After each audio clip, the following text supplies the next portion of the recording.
guys, it's National Mental Health Awareness Week, so I thought I would do another one of my mental health videos. I seem to be doing a lot of these at the moment, and it's not really something that I want my channel to turn into, but it's a part of my life, and I think it's really important to make everyone aware of mental health, how it affects people and what can be done to help them. So that's what this video is all about. A little bit of a disclaimer, I don't mean to seem like a bitch in this video. I am a little bit worried that it is going to get some thumbs down, but I am going to speak to you as a sufferer and what I think you guys as healthy people can be doing. I say healthy because obviously, like your physical health, mental health can deteriorate and heal at any point in your life, so this could affect you, but yeah, I just wanted to bring awareness to actually what you guys can be doing to help us on a personal level, but also the system as a whole. So the first thing that I want to talk about is the controversial thing, and this is the thing that I think I might get some boos about, but basically it is these share to care posts on social media. I see them mostly on Facebook. Sorry, that's a train. But I see them mostly on Facebook, and I'm going to put it very blankly, they do nothing. They do nothing. We saw them all years ago when we had like the ice bucket challenge and the no makeup selfie. I can't remember what that was, breast cancer or ovarian cancer, I can't remember. But basically they do nothing. You can share the Samaritans line or the suicide hotline or whatever it's called in your country as many times as you like, and it's not going to do anything. It really isn't. We saw it last week with the sad suicide of a singer from a band. I'm not going to lie, I don't know the band, I've never listened to them, but it is still incredibly sad. Suicide, if you didn't know, is the biggest killer of young men. It is the first on the list for killers of men under 45, I think. I said this last week to some friends, depression is the biggest untreated killer in this country, possibly in the Western world. You would not have another life-threatening disease and not be treated. Trains! Like you would if you had depression. Anyway, I digress.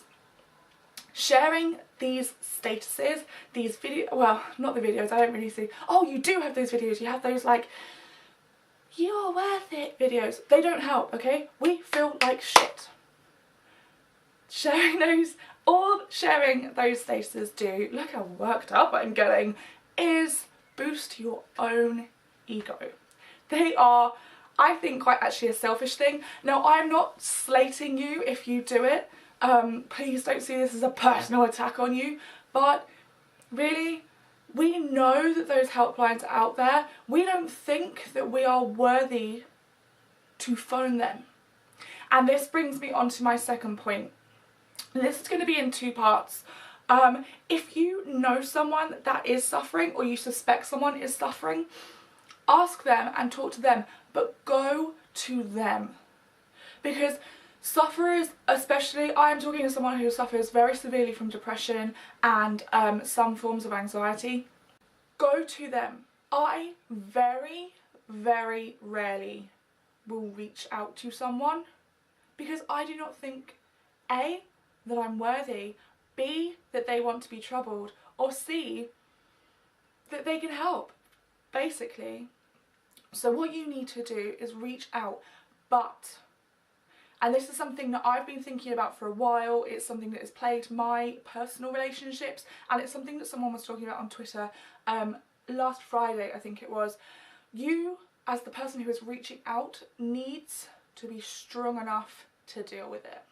It is going to be a very hard thing to sit through, especially if it is a family member or a spouse or your best friend who you think is always happy. It is going to be something very hard, and it might be the case that you might be too close to this person to deal with it personally. I really struggle to talk to my mum because even though she's my mum, the stuff that I will be saying will devastate her. No parent wants to hear that their child is suicidal. No one wants to hear that. That's something to keep in mind. You need to realise that what they're going to be saying to you is going to be horrific. You are not trained like a counsellor to deal with what they are saying. But also, you need to be able to see it through, because this person is going to rely on you like a dog relies on their owner, like a child relies on their parent, because you are going to become their backbone, you are going to become their shoulder and their support, and you need to be able to sacrifice time and effort to be there to heal this person.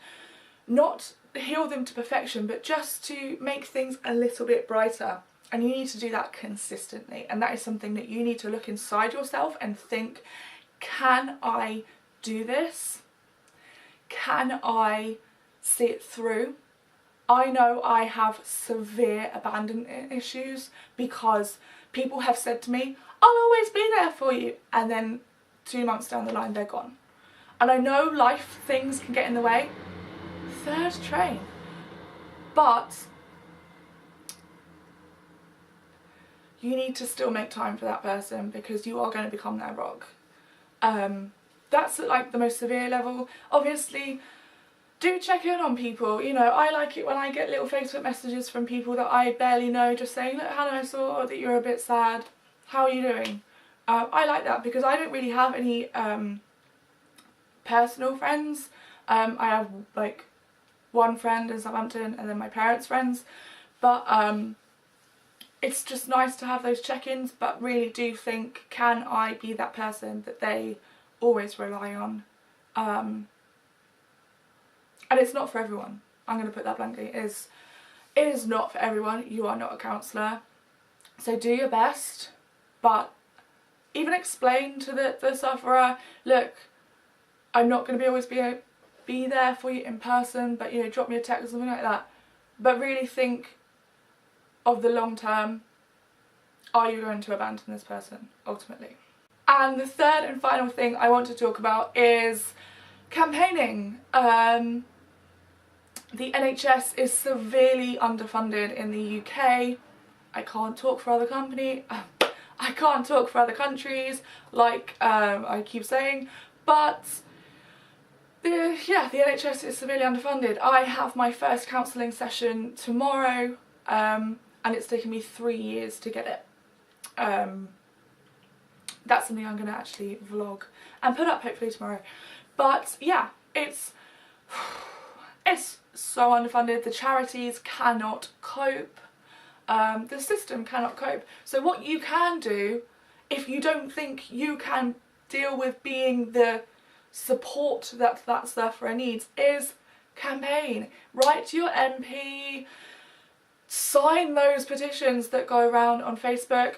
The change things, I think the government has to take notice of a petition if it gets over 10,000 signs. I think that's true. It might be 100,000. I'm not sure. But yeah, just keep working at that. Donate your money to the charities. That sort of thing can help. Just share that you recognise it, you know it's there, and you're trying to help in some way.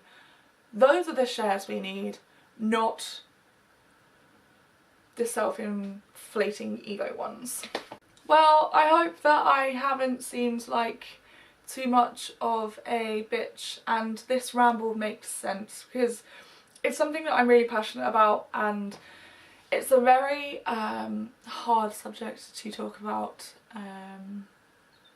and there might have been some truths in there that people didn't really want to hear, but that's all I have to say on it. So I will edit this and hopefully get this up today.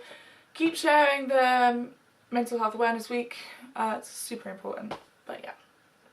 until next time guys, bye!